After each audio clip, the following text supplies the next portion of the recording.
Hey everybody, thank you for stopping by. They call me Kay, and it is a pleasure and honor being with you here today. Our complete review of Teardown, now that we have finally came to the point where I feel at least comfortable giving a review.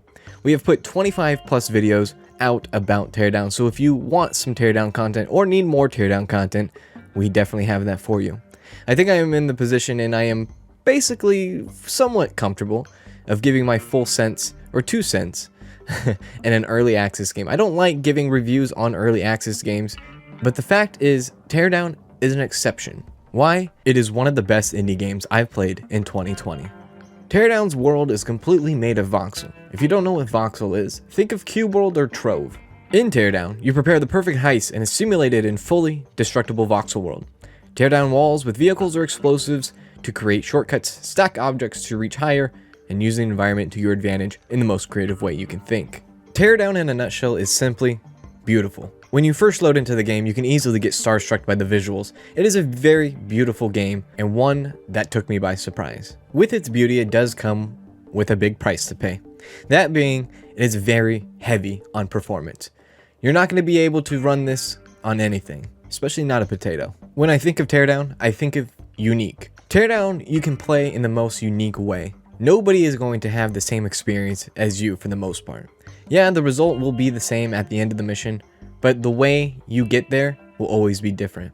I think that is the beauty of Teardown, other than the graphics, of course. I will rave about the graphics. Mission variety really plays a strong part in Teardown. When I first booted up the game, I did not expect there to be a campaign story mission that you could play in Teardown. I thought it was going to be basically a sandbox for the most part and do gimmicks here and there, but it actually has a story to it. You have your own scrapyard with your mother.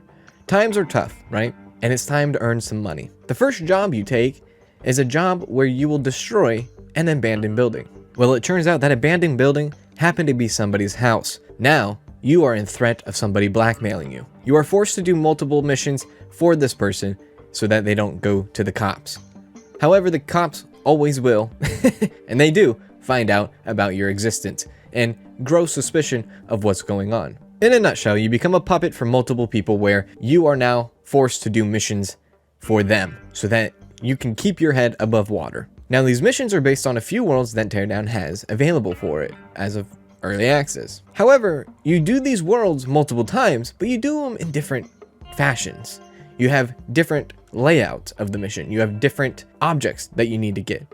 Things that are simple, like gathering paper and documents, or maybe simply stealing valuable cars and dumping them in the ocean. There's a lot of creativity here in Teardown, and that's what brings up the variety. You will never do a mission the same. That's the beauty of it. Some of my best times on YouTube have been through Teardown. Either all the laughs that we've had together playing through it, or simply the community just embracing me as one of their own. It's truly been remarkable. But back to the unique part of Teardown is the freedom you get when you do these missions.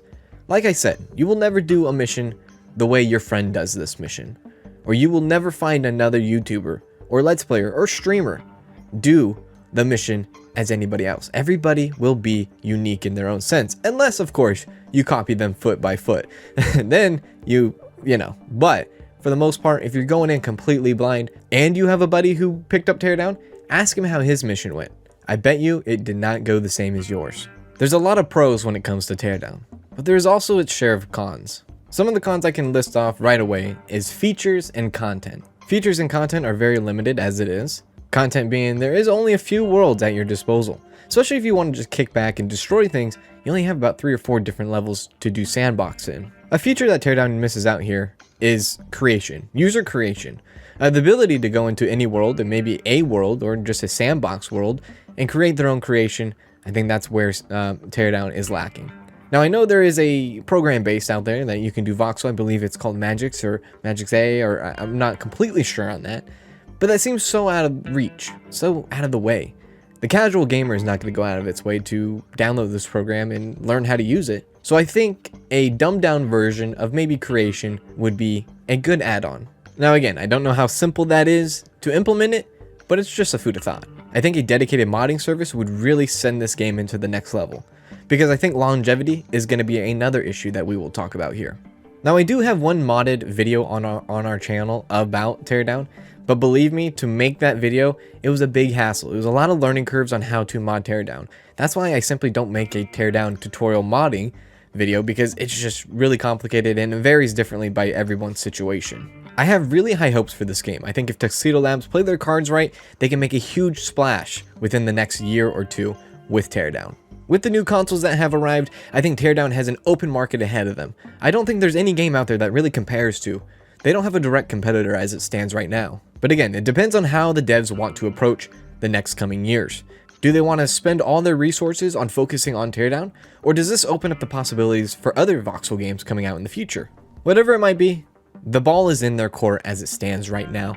Teardown's longevity is very much in questionable state. Why do I say that? Because I think, in pure honesty, you're gonna get maybe a good 20 hours out of this game. That might not seem a lot, but then again, the price tag kinda hits it there. $20 on Steam for early access, with potential of even more and more content being added later on, that a $20 game now may have even more value later on down the road. Now again, I say 20 hours of gameplay. That is if you are trying to do 100% run on the game as well. You can complete the entire base game with all of the requirements in maybe 10 hours. However, I will go back saying that Teardown has a huge future if it decides to expand user creativity and to have the game on multiple platforms. Even if that means dumbing down the game a little bit just for the consoles. I truly believe once this game is fully released in its full version, we will have a lot to talk about when it comes to Teardown. Teardown, once you beat Teardown, they send you a little bit of an email in-game, of course, the email in message that you get at your computer in-game, and it tells you, hey, there's going to be a part 2 to this. There's going to be a free update coming soon, which is great news, and I am so excited to get my hands on part 2. So a few things that Teardown can work on is longevity and user creation. Make it easy for us scrubs who don't know how to work the voxel program, or simply don't know how to mod correctly. Overall, I really do think Teardown is a fantastic game.